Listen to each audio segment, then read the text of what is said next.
ہنفیوں نے جو پہلے مسلم حدیث چھاپی تھی وہ بھی جس میں سند کے اندر سے سفیان کا واسطہ جڑ گیا، پھر گجرانوالہ سے دوبارہ وہ ایک لائن نئی لکھ کے چھاپی، وہ بھی سارے آپ کو دکھائیں گے، پھر آپ دیکھ لینا کہ تعریف کہاں کی گئی۔ پھر اگلا حوالہ ایک دیا ہوئے اسی طرح برائے ابن عازب کی روایت تحاوی وغیرہ میں، تو برائے ابن عازب کی روایت خواہ تحاوی سے پیش کرو خواہ ابو داؤد سے، کہیں بھی امام ابو داؤد نے امام حمیدی نے باقاعدہ وضاحت کی ہے کہ برائے ابن عازب کی روایت میں کراوی ہے یزید بن ابی زیاد جب وہ مدینے میں تھا تو یہ نہ کرنے والی بات نہیں بیان کرتا تھا، کوفے گیا اس کا حافظہ خراب ہو گیا، پھر اس نے یہ ساتھ پچر لگا دی کہ ثم لا یعود، پہلی بار کرتے پھر نہیں کرتے تھے۔ جابر ابن سمرہ والی کہتے ہیں حدیث، اب دو روایات، جابر ابن سمرہ والی جو حدیث ہے، پہلی بات تو یہ کہ محدثین کی اجماعی تبویب اس کے اوپر رفع رکوع والی رفع دین کی نہیں ہے، تشہد کی۔ دوسری بات یہ جو حدیث ہے اس کے اندر خود ایک حدیث دوسری حدیث کی شرح کر رہے ہیں، جو بندی علماء میں سے مفتی تقی عثمانی نے درس ترمذی میں اور ان کے شیخ الہند نے اپنی کتاب تقاریر ترمذی ابو داؤد میں باقاعدہ یہ بات لکھی ہے۔ اس حدیث سے تقی عثمانی صاحب لکھتے ہیں کہ حنفیہ کا استدلال مشتبہ اور کمزور ہے، صحیح بات وہ جو امام بخاری کہتے ہیں۔ بخاری نے کیا کہا اپنی کتاب جو رفع دین میں، من احتج بحدیث جابر بن سمرہ تھا فلیس لہ حظ من العلم، جو شخص جابر بن سمرہ کی حدیث سے رکوع کی ممانعت والی رفع دین پر دلیل پکڑے اس کا علم میں کوئی حصہ نہیں ہے۔ اور اسی طرح یہی جو حدیث ہے اس پر آپ ذرا غور کریں، وہ جو ان کے شیخ الہند انہوں نے لکھا ہے کہ اضرب انصاف، اضرب انصاف، اس حدیث سے استدلال کرنا صحیح نہیں ہے۔ اچھا ایک اور عقلی لحاظ سے غور کرو، گھوڑا جو ہے اس کی کتنی تمیں ہیں؟ گھوڑے کتنے تمہیں ہوتے ہیں؟ بولتے نہیں ٹھگے، گھوڑے کتنے تمہیں ہیں؟ ایک۔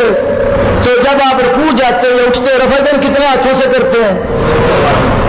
اور اتنے ہاتھ میں بیٹھ کر سلام پھیرا دائیں طرف تو ایک ہاتھ اٹھایا، ادھر سلام کیا تو ایک ہاتھ اٹھایا۔ گھوڑے کی دموں والی تشبیہ تو ایک ہاتھ والی رفع دین پر فٹ ہوتی ہے، دو والی پر تو ہوتی نہیں ہے۔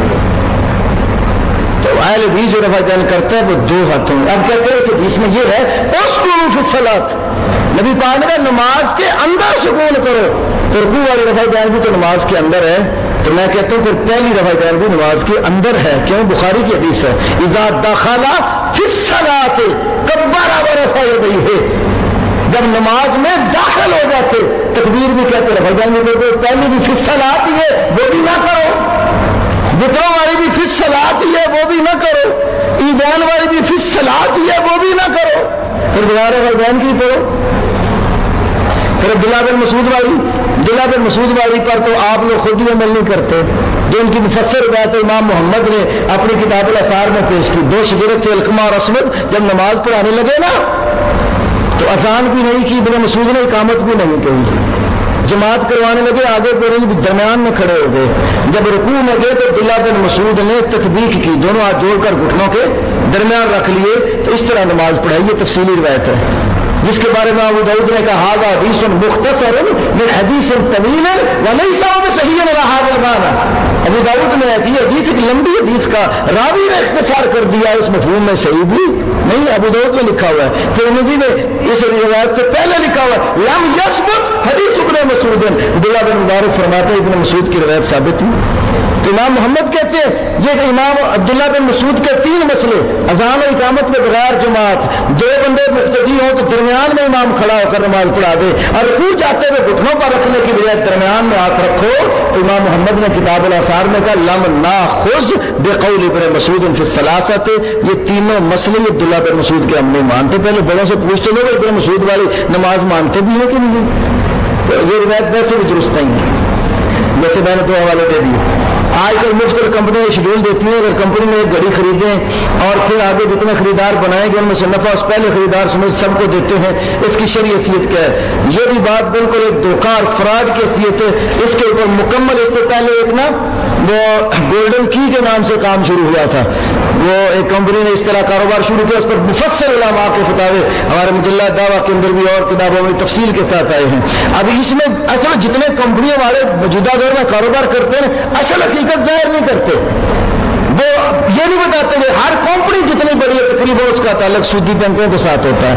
سودی معاملات میں لیتے ہیں, کچھ نفع ان میں تقسیم کرتے ہیں, کچھ خود کھاتے ہیں. تو سود کی آمیزش اس میں موجود ہے, اس میں صحیح نہیں ہے. یہ کہتے ہیں کہ اہل حدیث میں بہت ساری جماعتیں ہیں, جماعت الدعوہ ہے اور بھی ہیں, ان میں داخلہ جائز ہے کہ نہیں؟ یہ کسی افغانی بھائی نے شاید سوال لکھا عربی میں. یاد رکھو میرے بھائی یہ بات, یہ جماعت جو ہے اس کے مفہوم دو ہیں. ایک جماعت وہ ہے جس کے اوپر خلیفہ ہے اور باقی سارے مسلمان اس کی جماعت ہیں, جس کو کل دن جماعت المسلمین میں امام ہم سے تعبیر کیا. تو وہ ایک وقت میں ایک خلیفہ ہوتا ہے پوری دنیا میں, اور اس کے ہوتے ہوئے کسی دوسری جماعت میں داخلہ جائز نہیں ہے. جب وہ خلیفہ نہ ہو تو پھر مسلمانوں کے کام کی جماعتیں کئی ہو سکتی ہیں. اس کے لیے دلیل کے خلیفہ نہ ہونے والی جماعت بھی ہے. اسی بخاری والی دلیل, اگر امام بھی نہ ہو جماعت بھی نہ ہو, پھر اس میں وہ جماعت کون سی مراد ہے؟ اس میں پیچھے جو جماعت کا ذکر ہے نا, وہ جماعت المسلمین اور ان کا امام سارے دوسرے حدیثوں میں بھی شروعات میں بھی وہ خلیفۃ المسلمین والی جماعت ہے.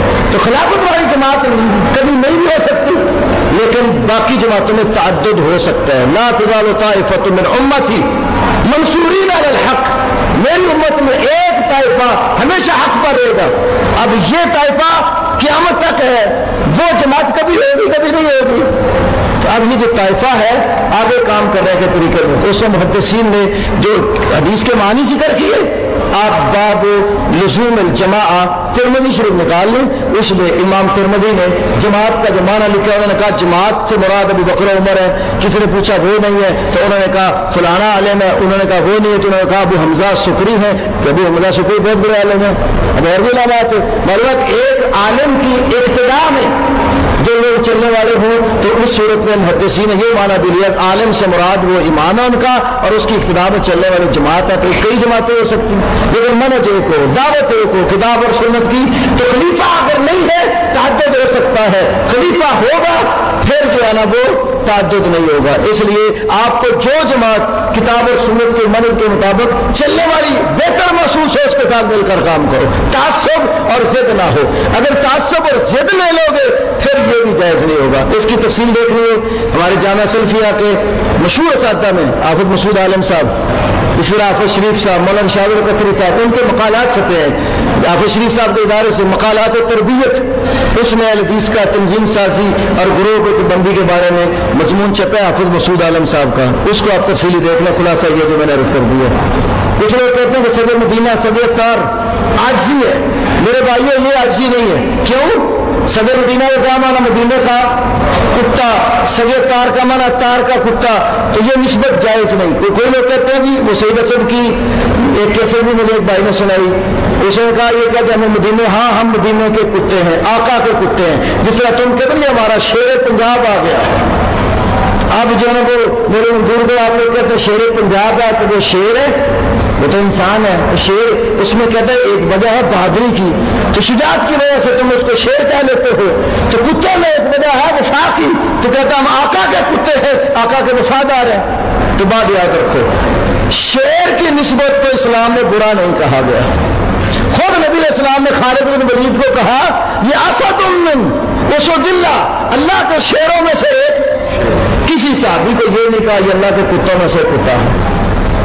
شیر کی مثال آپ نے خود دی ہے, لیکن کتے کی مثال کو قرآن میں بھی برا کہا, حدیث میں بھی.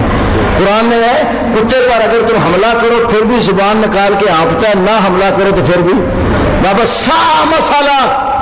قرآن نے کہا یہ کتے کی مثال تشبیہ بری تشبیہ ہے. اور ابو داؤد میں حدیث ہے آپ صلی اللہ علیہ وسلم نے یہ فرمایا یہ جو کتا ہے نا, لیس لنا مثل السوء کالقلب العائد فی ہبتہ کالقلب یعود فی کیہ.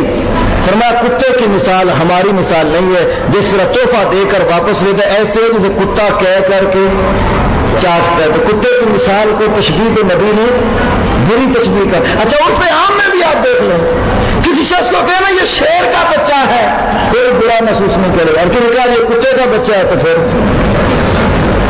کسی شخص کو آپ کہیں اس کی ماں شیر نہیں ہے, برا محسوس کرے گا, سوال ہی پیدا نہیں ہوتا. تو کسی کہا دیں یہ کتی کا بیٹا ہے, پھر یہ معاشرے میں بھی بری تشبیہ, قرآن میں بھی بری تشبیہ, سنت سنت میں بھی بری تشبیہ ہے، شعر کی تشبیہ اللہ کے نبی کی حدیث میں موجود ہے۔